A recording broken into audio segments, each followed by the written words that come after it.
I wanted to do a revisit on my 50mm APO Summicron lens and a quick update on my M lens collection.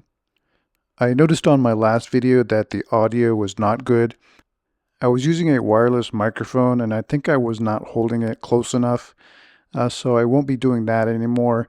I did get a new microphone and I'm testing it out today, and I think I'll make a video on the different microphones that I have. But getting back to this lens, I've been working on my different focal lengths to try to find out which one I like best, and I think I like a 35 and 50 the most.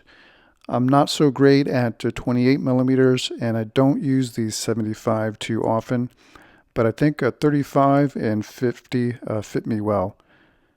This 50mm Summicron Apple lens is very expensive, but it is very sharp and high performing.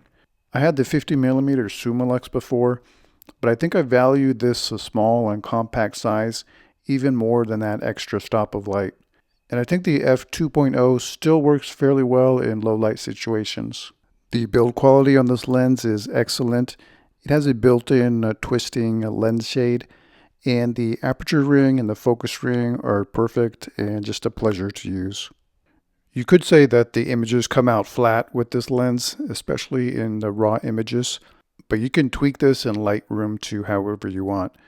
I like this image of this car, and I did edit this photo in Lightroom, adjusting some of the contrast and sharpness and dehazing and increasing the vibrance. So this 50mm APO Summicron lens is still one of my favorite M lenses.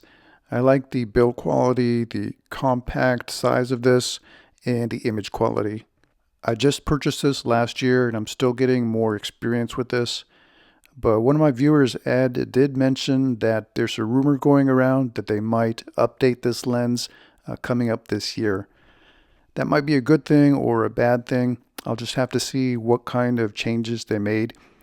If they just added the close focus, I don't think I need to upgrade to that because that close focus is not that important to me. But if they did increase the image quality drastically, then I might be interested in upgrading to that.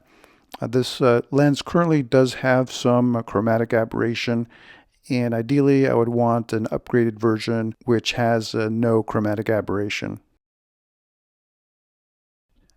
And a quick update on my M lens collection. I currently have a total of 4 M lenses. I like to keep a very minimal setup, and I'm considering minimizing even more. Like I said, 35 or 50mm is the sweet spot focal length for me. But this 35mm APO Summicron lens has to be my favorite lens so far. I think 35 looks the most natural to me. And again, I like this compact build quality, and the image quality is excellent on this lens. I'm still keeping this 28mm Almaret because of that. Occasionally, I think I would need some wider shots, but I do have difficulty composing a good-looking image with such a wide field of view.